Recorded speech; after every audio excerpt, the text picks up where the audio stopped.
Hello, and you are very welcome back to the Public Eye Business Podcast, brought to you by Granite Exchange.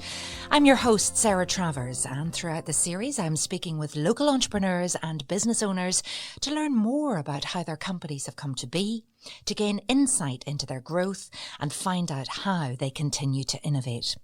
So wherever you get your podcasts from, remember to keep an eye out for all new episodes and subscribe to stay up to date.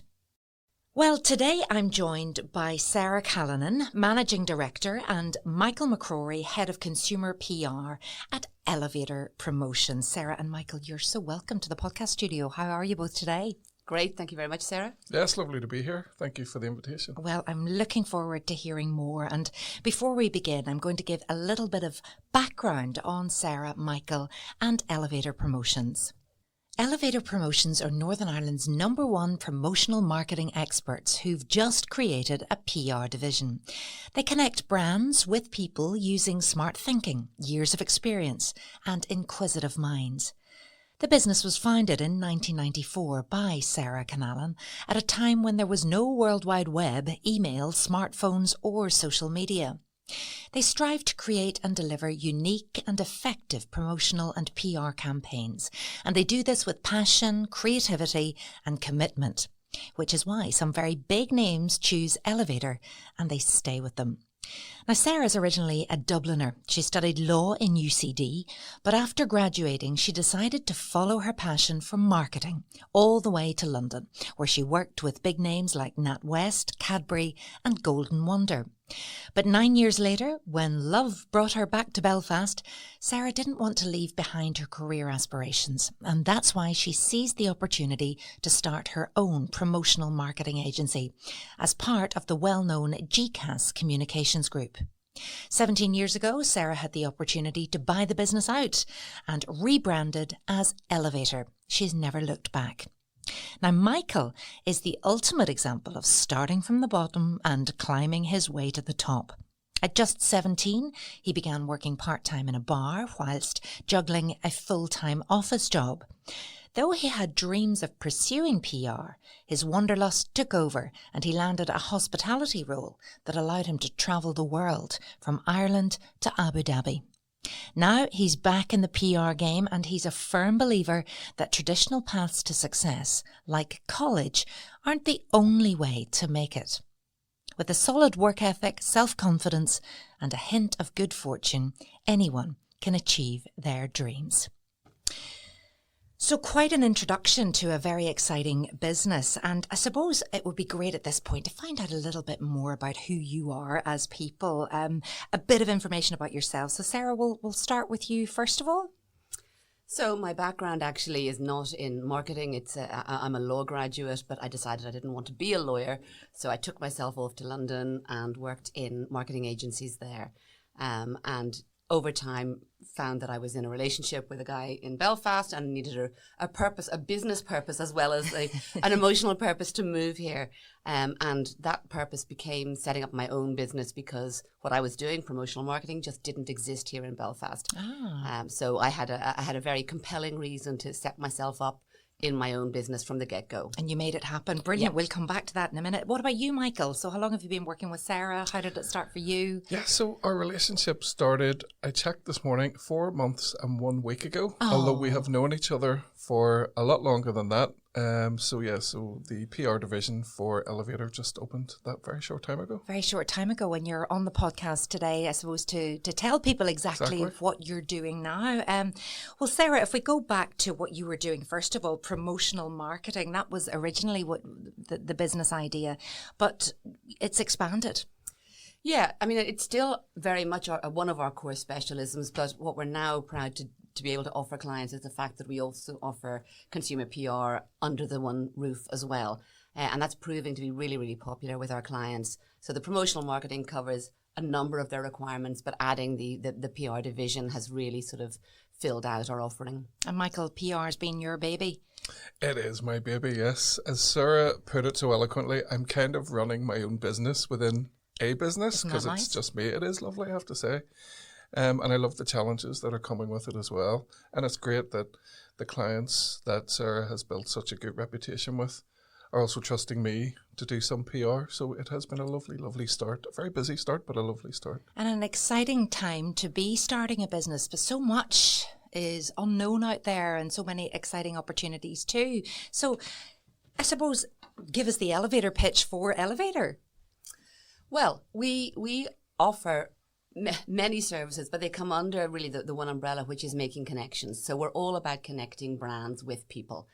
And the promotional marketing side of that is very much about finding the purpose in a transaction, finding the motivation to try or buy a new brand, and nudging the consumer in the direction of our clients' brands.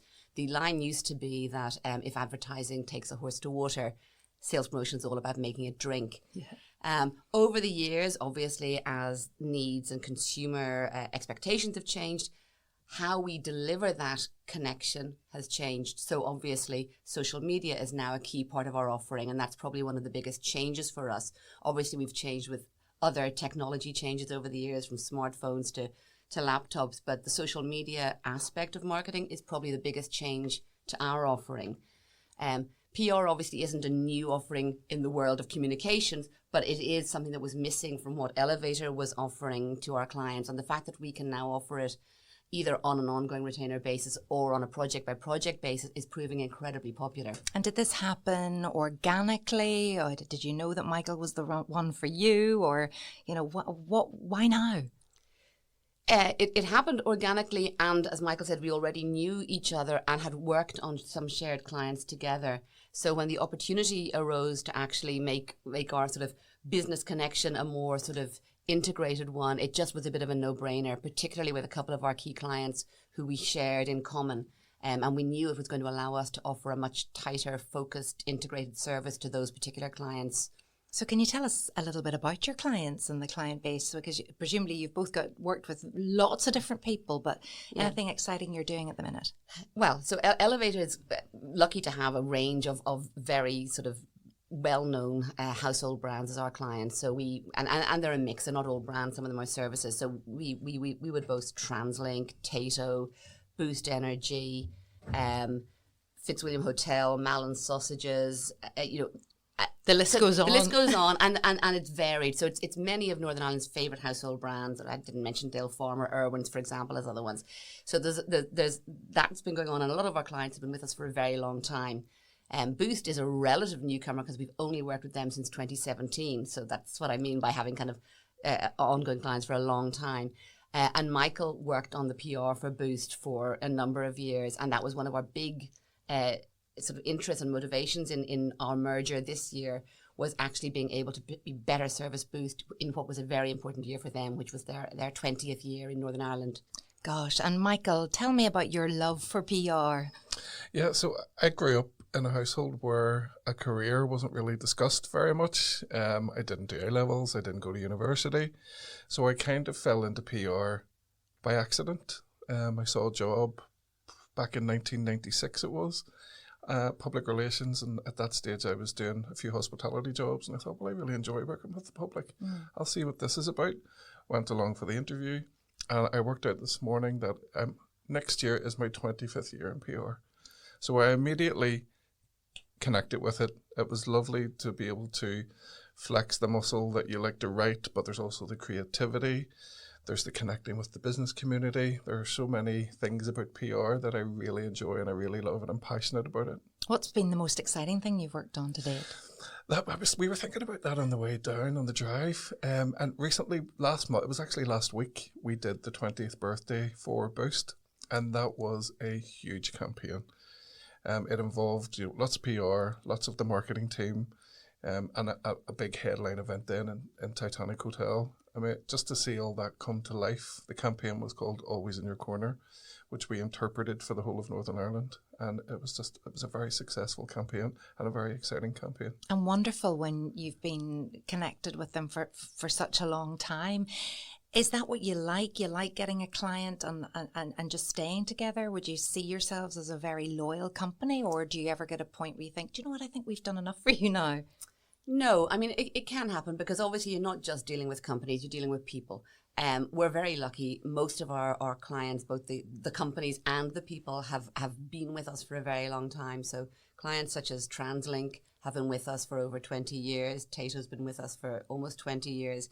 And when you build a relationship, and a lot of what we do is based on trust. So when that trust has been established, it's almost a no-brainer to stick with each other. But obviously, sometimes things happen. Client requirements change. Sometimes personnel change. So sometimes by default, there is a growing apart. It is like any relationship. But we do really, really pride ourselves on the loyalty that our clients have towards us and the loyalty we show them as well, because I think it benefits everybody in the long run. The work you do is better when you've got that intense relationship and that length of knowledge of each other. Yeah, I think that is so important. But then, as you say, you could have that relationship, but the way that you do your job changes so much. You've talked about the rise of social media. You've got influencers who are out there now, and if you're having to adapt and learn, how do you do that? Do you bring others in, or do you literally just sit down and work it out? Very often it is just exactly that, sitting down and working it out. Sometimes our clients have maybe brought people in, so we do learn a lot from our clients and from their expertise. They have, if you like, the focus which you have when you own a brand, that they can do all of the introspection, research, navel gazing that's required to make the next move. Sometimes as an agency, when you're working across multiple brands and multiple campaigns, you are relying on a lot of the information and the intelligence coming to you from the client in terms of their needs, because also their consumers' needs are changing. So it is a constantly evolving situation, but the essence of marketing doesn't actually ever change. It's just the tools of the trade change. So in terms of the rules of persuasion or of understanding or rewarding or communicating with consumers, that doesn't really change. It's just how we go about talking to them perhaps does. And how do you measure success then? If it's all about reach, if it's all about hits, if it's all about likes, at what point do you pull back from that? And how do you know when something's worked?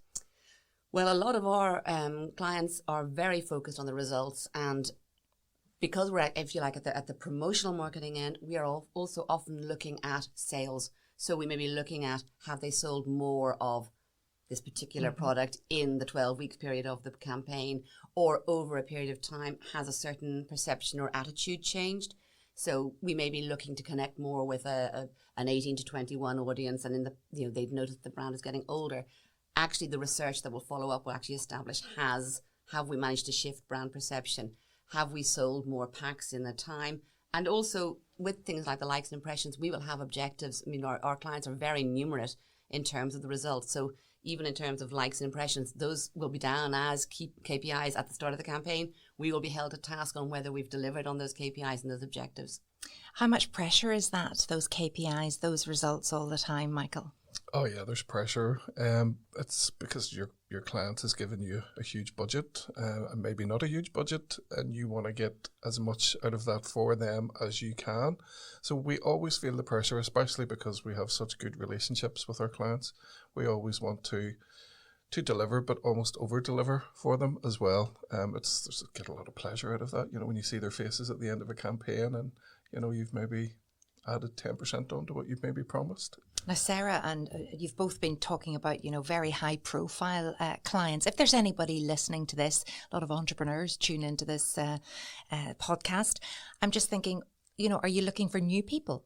Yeah, I actually do want to add something, because yes, we do work with household names, but I'm also really passionate about connecting with, smaller companies who are looking for PR. You've got guys out there who don't necessarily know that maybe the same budget that you would spend on an ad in a newspaper or on the radio, if you gave that to someone who's a PR professional, they could do something very creative with it and get your brand recognised in a completely different way. So I like nothing more than meeting with, a new business that's maybe been going for 5 years, hearing their story, going back to the office and brainstorming with the guys and coming up with a PR plan for them and how they can grow their reputation and increase their sales. Love that. Passionate about that. And you don't know where they're going to go. And isn't it lovely to be in at the start of a journey? And that's really, really good advice, because at the start of a journey, some previous guests who sat where you are now, there it's all about cash flow at the start, and at that ad that they've paid for in the newspaper, that's taken a lot for them to commit that money. So how do you know where to best put your money, and does PR actually deliver results? Yeah, it's a gamble. You're right, and I suppose for PR, we do evaluate what we do for our clients. There will be a number of pieces that you get in print, online, on radio, in social, but it's also more about reputation. It's about what people are saying on their social media, on Facebook. Oh, I saw that piece. That was a really good piece. Or I saw that business feature. I didn't realize your journey was very like mine. It's just about connecting and building the story behind the brand. And so if I came to you with a business idea tomorrow, or said I'm starting up and I've got this small bit of money, but I'd like you to run with it, what way do you start? I love that. That's literally the blank canvas. I just love it. I'll go and sit down with you. We'll have a coffee. We'll talk about your business story. It is about what you do. Obviously, that's important, but it's almost about how you got to where you are. That's probably where the gold is for PR.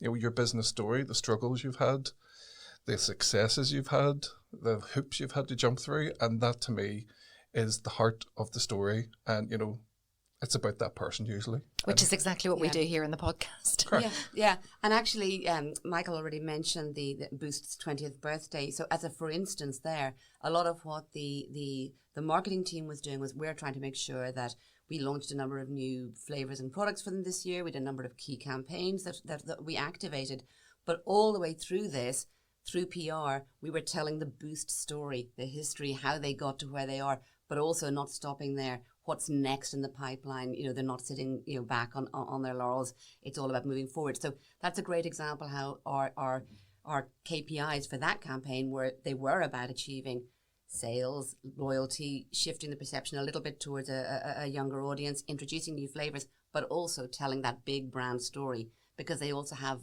brand aspirations in terms of their reputation. So that's a great example of the two elements coming together. And although you mentioned about big clients and big budgets, that's not necessarily all the case. We've got some lovely big brands. Sometimes our budgets are very small. And, it's for us, we take pride in what's the best thing we can do with that £5,000. And very often some of our big name clients are bringing us budgets on that level. They are not necessarily big budgets. And it's let's treat this money carefully. As you say, even if they're a bigger brand and they have the budgets, they still expect it to work really hard. And the relationships are also key, because we're not about to do a sort of a smash and grab. We're going to be there at the end of this campaign and ready for the next one. So we know that what we do with this small budget or this small brief matters, because we want to be looking across the table into their eyes, next week or next month when they come back with another brief. So that's also a key part of our trust factor, I think. And how important is the consumer in all of this? How much research do you do into the product's customer, if you like, and how much do they really want to know the story behind the business? Well, firstly, consumers are no different to anyone. They tend to leave their money with people and places they like, in the same way that in business we tend to do business with people we like. So consumers absolutely they care, and obviously increasingly we know they care about the ethics, they care about all of the things that are behind the brand. But also in sort of the world of FMCG, so things essentially that you're eating or using or drinking or whatever, really it comes down to it's what does it taste like? Do I like it? Can I afford it in my daily life or my weekly life? Is it a treat? Do I know how to use it? Can I buy it nearby? So a lot of the things we're talking about they're fairly obvious, but actually to make them happen, there's a whole machine in the background to make sure that products are available where the consumer wants them, in the format the consumer wants them. So there is a lot of insight. And as I say, a lot of the time the clients are really on top of that. That is their bread and butter. What we try and do is connect with the consumer when they're on that journey. So very often with advertising, that message may be before they've reached the point of making a decision, before they've got to the shop or the bar in the case of a drink or whatever. We're really about trying to, when they get to the shelf, why are they choosing brand A over brand B? So that might be that we've got an on-pack promotion. It might be that we've got some fabulous point of sale in store. It might be that there's a great chance to win. But we're also talking to them on social media and making sure that our tone of voice is authentic, so they feel like they know the brand, they like the brand, and they feel the brand understands them. most consumers do feel that they're in a bit of a relationship with a brand. Yeah, definitely. Consumers like to. Yeah. They like the loyalty thing as well. They do.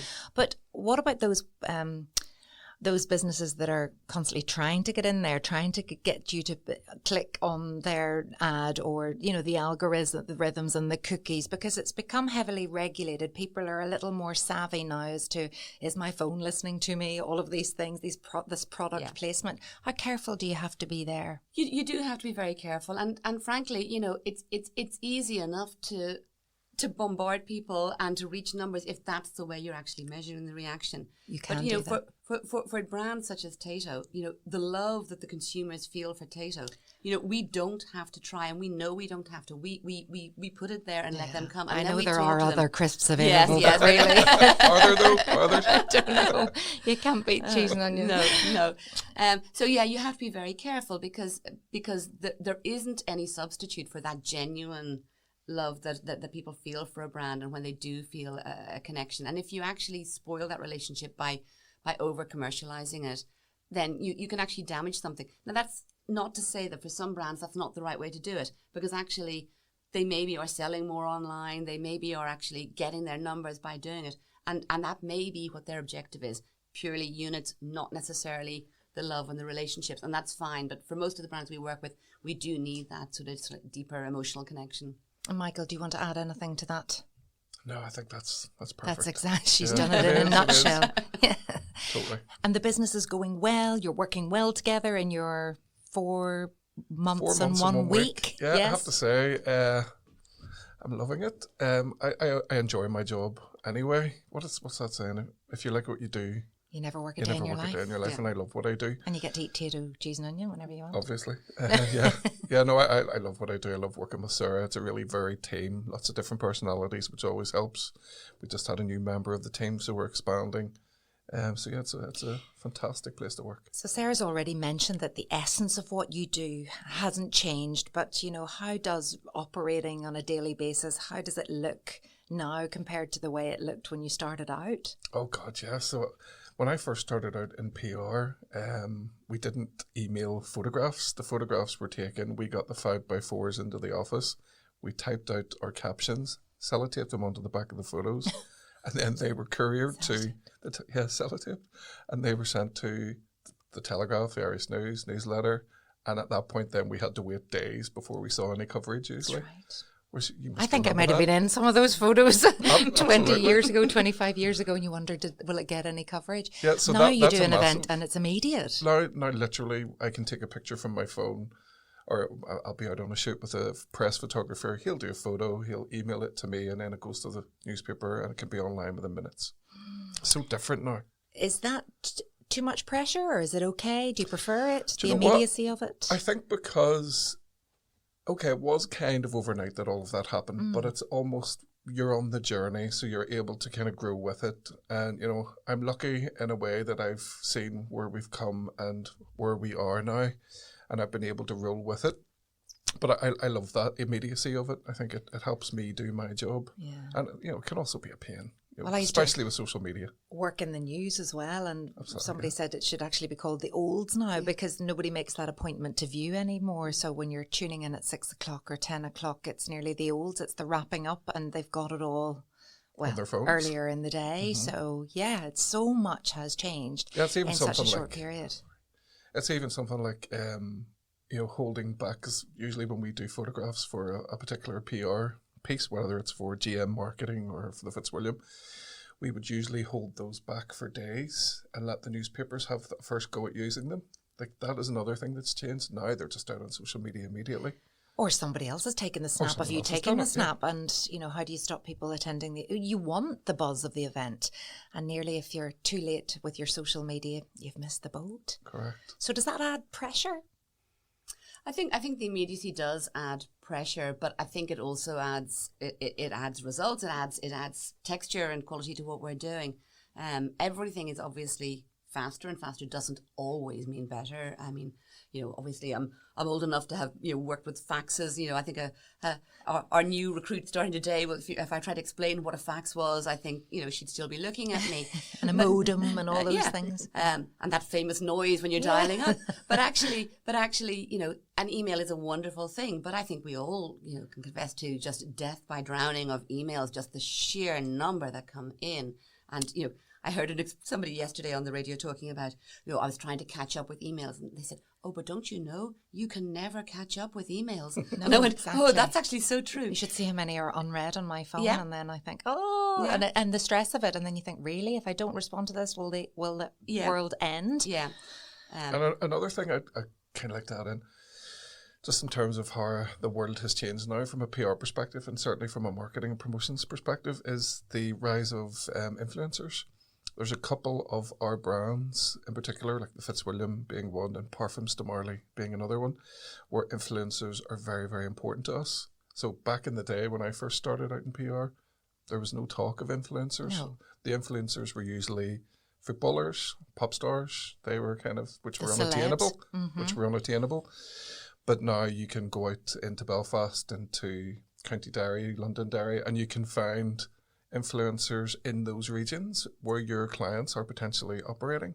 So it allows us to offer another kind of strand of promotion, really. It's a whole new world, and It's a even the whole new understanding world, of what It an is. influencer and a good influencer. And, Yeah. yeah. And actually, I mean, traditional advertising has been impacted by that, which is not our sort of bag. But obviously, people don't listen to a voice of authority, if you like, in the form of a brand ad or a broadcast message in terms of getting their brand choices. They're much more likely to get that from a peer or from an influencer that they follow. So they feel that they are choosing which brands that they want to bring into their lives rather than being sold to. So that peer-to-peer and influencer messaging is very, very important, because there's an element of not trusting the established voice. And that happens obviously in the world of news and media as well, but it certainly happens in the world of brand marketing, that a brand saying, I can do this for you, is not necessarily going to be 100% trusted unless it's seen to be endorsed and used by people like you. It's a that's third-party endorsement, isn't it? And it all works to complement Yeah. the final offering. So Yeah. I Sure suppose does, yeah. together we're stronger. Sarah, what's been the hardest part for you running a business? Well, I suppose it's all the usual things. I mean, and I won't even go into COVID, because that was a whole different ball game of difficult. But I think it had the benefit that we were all in it together, and that none of us knew how it was going to play out. But I suppose the difficulties in a small business are, particularly in a service-based industry where you've got clients, is that you do tend to always put your clients first. You don't always remember to market yourselves, so that can be a challenge. And I think probably sometimes closing the laptop at the end of the day is sometimes a challenge. You tend to let mission creep, and suddenly, I'll just do a few more. So those are some of the challenges. And I think for a lot of businesses in Northern Ireland, keeping the right people, having them energized and enthusiastic, and we're lucky we have a team who've been with us for a long time. But you also need to bring in new blood. We need particularly to have younger people in there representing that younger viewpoint of brands. So getting the exact right mix of people is difficult, particularly when you're a small business, because it doesn't take much to shift the balance the wrong way in a small team.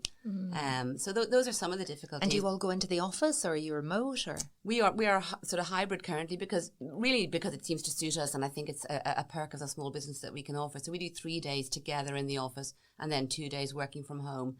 Those 2 days from home could end up back in the business, back in the office if we've got clients coming in, or we need to be together. We need at least that 3 days together, because our collaboration, the way we spark ideas off each other, the sitting around a table, you just can't do over a Zoom or a Teams screen. so It's you're just all about the collaboration. Yeah, completely. It's vital to what we do, because we all have different minds, and we all have different upbringings. We all have experienced different things. So when we're putting together a campaign, we want to just use all our voices.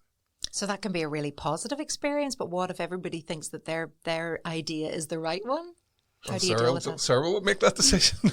No, and that does happen. And actually, what we always say about, particularly when we're doing sort of brainstormings, is, look, there's no such thing as a wrong idea. Even if we don't go with your idea, hopefully we're going, hold that thought, because that's sparking another thought. But yes, sometimes people stamp their ground, and very often we will go back to a client with this is my personal favourite, but this one here is Michael's personal favourite. And actually, the client sometimes sees it, oh, could we do a little bit of both? Or so actually, we do. We sometimes let the client have a little bit of a choice and an insight because sometimes, sometimes. Well, there's that collaboration between us as a team, but we also collaborate with our clients, so they're usually involved in that process as well. Well, I wonder, do you have those clients though that go, "I've got the best idea," and you're thinking, "Oh no." Well, all clients have ideas, and that's great, and it's great if they come to you with something, and usually what we'll do is say, excellent, we'll explore this idea, and if we can make their idea work, we will make their idea work. But if we can say, we took your idea and we've added a few bells and whistles, what do you think if we were to do this? Shiny thing over here. Shiny thing over here. But actually, that's also when you have to be able to read people, and you have to understand, wait, how firmly held is this view that the clients come to you with? If you know, actually, nothing I say is going to make them move, they really want this, then you just go, you know what, this is what we're going to make, and we're going to make it happen as best as we possibly can, and make sure that it actually exceeds their expectations. Because sometimes you try and shift somebody's perception, but actually all you do is actually annoy them. Yes. So reading people and reading their mood and their trust, and I say what's behind, understanding what's behind the why. Brief. Yes, the why in their brief is actually very important, and that's the same for consumers. So we do a lot of sort of amateur psychology, and not so amateur in many ways, but understanding what motivates people and where the sticking points are as well. Oh, I also think that's where our expertise comes in. You know, we know what will work for a brand, and we know when the idea is right. It'll just resonate with us, and we'll all probably get it pretty much. We'll realise pretty quickly what's going to work, and it's telling that client, look, we appreciate your input, but using our expertise, we know that this is how this will get results for you, and that's how we're measured, is on results. So it's about, And a little further down the line, you see, it's not like you're starting out new, Correct, but you are offering this new side to the business. It's a very busy marketplace. How do you stand out? How do you do something that's unique? Well, the promotional marketing side of it is very much unique in its own way. In that there isn't really another agency doing what we're doing in the way that we're doing it. But obviously there's plenty of agencies doing social media, doing kind of in-store sampling, doing PR. I think it is the fact that we provide all of these things in the one room, but we build the campaign using a combination of those skills as needed. So no two campaigns are the same. Everything we do is bespoke and tailor-made. So some of our clients, or some of our campaigns could end up being 2/3 PR and 1/3 experiential. Some of the others maybe have a little bit smaller of a PR support and actually are much more focused on the in-store environment, the retailer. We may be building a retailer incentive. So every campaign is built bespoke to the brief, the brand, and the specifics of that campaign. So I think that is what makes us unique. And I know from feedback we've had from our clients that the service and the attention, and actually when we work on a brand, we feel like it's our brand, and we work on it that way. And I think, I know that not every client feels that love out there from other agencies they've worked with. So I think that is a standout for us too. Yeah, so I think what's unique about us, in terms of our offering, their offerings are offering, but it's almost the people that work in Elevator that we are the only kind of unique things about what we do. And, we each have a perspective, we each have a set of skills, and using those in our own way is what really makes us unique and stands us above some others. I'm interested to hear a little bit more about this experiential side of what you do. I don't fully understand that, but I do read and see that customer experience is absolutely where it's at now. Yeah, and so for a brand to really cut through as a consumer, if they can actually taste it, touch it, feel it, and kind of get to know it, maybe away from the purchase environment, but maybe in an environment that they are comfortable with. They already feel more connected with the brand. There's certainly some statistics out there that people are 30 to 40% more likely to buy a brand that they've had some experience of away from it. And the experience can really vary. I mean, it can be as simple as it's a tasting. We did a fabulous roadshow for Dramona during the summer with cheese toasty samplings in stores. I'm there. Which, I mean, there's nothing better than an experience of going into a shop at lunchtime and getting to taste a beautifully freshly made cheese toasty. They were then given a voucher of Dramona cheddar in that store on the day. The level of uptake was very significant. we've also just completed an experiential roadshow for TransLink, which was quite different, and it was about bringing to life their Life Better Connected brand proposition, which is really all about hearts and minds, and explaining to people how TransLink connects people and places across Northern Ireland and across key pillars, including climate, education, the economy. And so we really wanted people to actually almost touch and engage with TransLink. So we commissioned a fabulously talented Australian artist called Danny Simpson to create a beautiful artwork for us that depicted Northern Ireland and TransLink services. So all of the different bus and rail operations, a very stylized sort of illustration of Northern Ireland. So it would have shown the Giant's Causeway, the Peace Bridge in Derry, etc., and different services. But it was actually a colouring in, a giant grown-up colouring in that took place in 5 different shopping centres across Northern Ireland.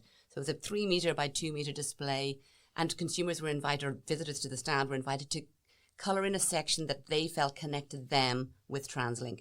So somebody maybe who worked in a hospital might have coloured in a bit of the hospital, or somebody from Newry might have coloured in a little bit of Newry. It's lovely. And it really captured hearts and minds, and there was no hard sell message. Of course there was information about services, but it was really about trying to understand the meaning of TransLink. And that's probably a great example of experiential, just bringing the brand to life in a way that people could connect to and relate to. It obviously involves ideas, creativity, trying something new. And with that comes risk. Yes. Yeah, and it's not just about the new. I think the guys also did something with Hafner sausages recently with Freshers. It was Freshers, wasn't it? Yes. And, they cooked some sausages there, and the Freshers got to come along and experience them and eat them. Like, that's the part of experiential that I think everyone could get behind. Fabulous. But it really works. If you can go there, see it, taste it, immediately you'll know whether you like it.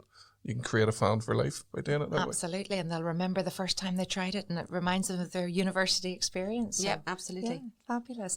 So what's next then for Elevator? Well, obviously, we want to grow. We want to keep growing. We've built a great reputation and name for ourselves and a lovely client base. But it can't stop there. We've now got a sort of a new offering with the addition of PR. So continuing to grow is key for us. Probably developing more into the south of Ireland as well. We've focused very much on the north. And we're very lucky that our clients here have been enough to keep us going. And some of them we do work with on an all-Ireland basis. Some we work with on a UK-wide basis. But there's definitely a lot of potential for us in the south as well. And obviously we want to grow our PR division. And we want to grow our numbers, but we don't ever want to be huge, because our quality and our service and our teamwork is based on us keeping to, a nice sort of boutique size rather than becoming sort of a megadon. But certainly adding a few more to the team would be great over the next And how many years. do you have in the team at the minute? So we are currently 7. Wow. With our new start who just started today. Which is a great number. But we work at quite a rate. We are busy with all of our client brands. We also want to make sure that we can all enjoy downtime, that we can take the relevant holidays, that you can stop work when you stop at the end of the day.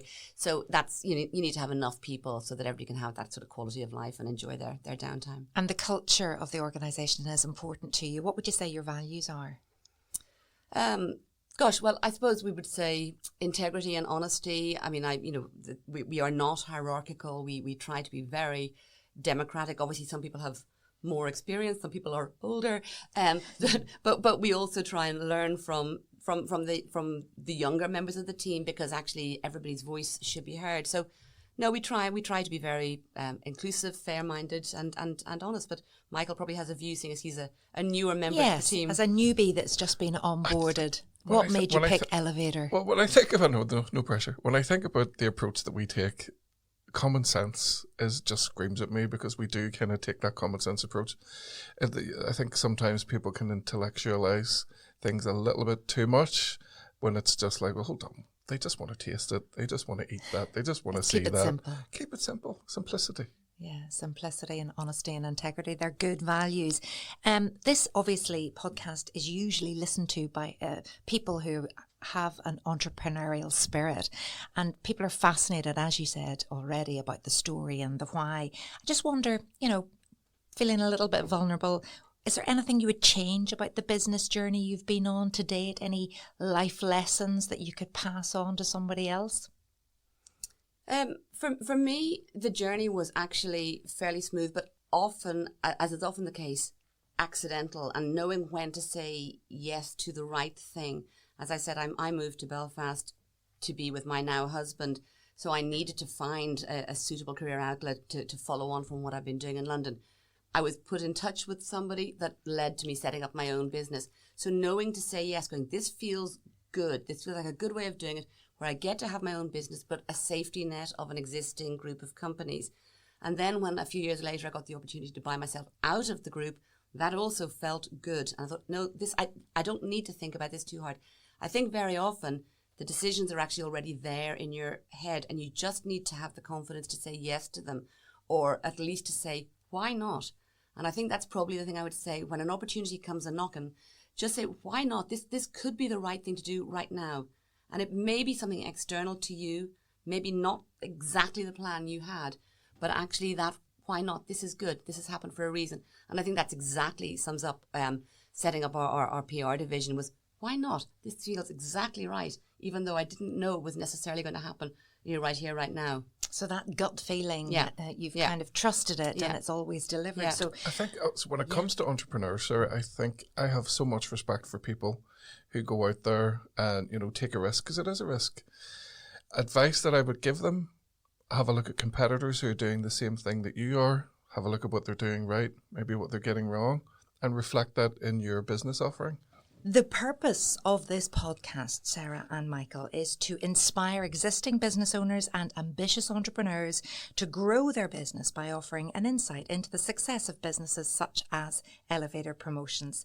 What advice then would you give to people who may have the business idea but have no idea where to begin or are unsure as to whether the risk is worth taking, Michael? I have the utmost respect for entrepreneurs who have an idea and have the guts to go after it and try and make it a success. I know some of them, and without fail, they're also very, very brave.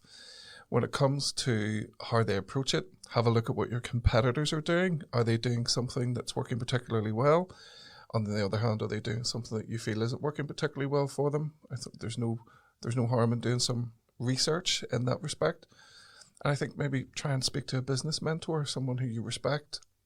There are lots of them in Northern Ireland. We have a very entrepreneurial society.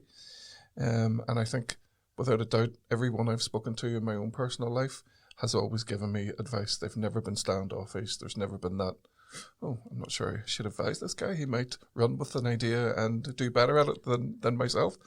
I've never experienced that. So I just get out there and speak to people who are doing something that you respect.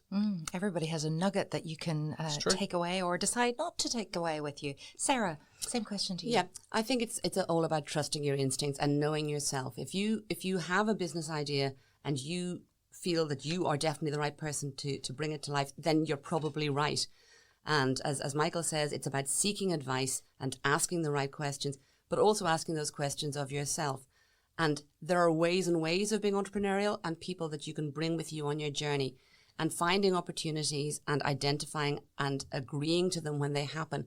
So knowing when to say yes when opportunity comes knocking, or perhaps you want to do something completely on your own, but at the same time somebody approaches you and says, I've had this idea. Maybe suddenly your entrepreneurial idea becomes a partnership. Maybe it's a temporary partnership.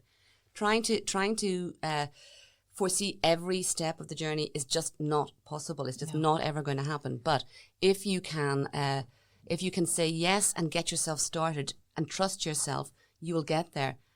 Keep checking in on yourself. Don't delude yourself. I think that's probably one of the biggest lessons. Trust yourself and your own abilities and skills, and then keep check on yourself as well, but also keep the bar set high in terms of your next steps. Yes, any control freakery should be reined in, because you can't know it all, but taking those baby steps, just moving forward. Yeah. It's been a pleasure having you in the podcast studio today. You've been listening to Sara Callanan, Managing Director, and Michael McCrory, Head of Consumer PR at Elevator Promotions. Lovely talking to you today. And if you've liked what you've heard on the Public Eye podcast, then do join me again for another episode very soon. This podcast was recorded in Granite Podcast Studio. Interested in starting up your own podcast but don't know how? Granite Podcast Studio can help. Record your podcast in our state-of-the-art studio, which is based in the heart of Newry City.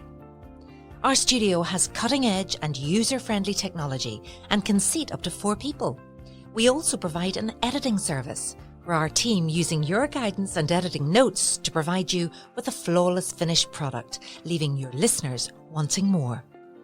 For more information on how you can get started, visit www.granitepodcaststudio.com.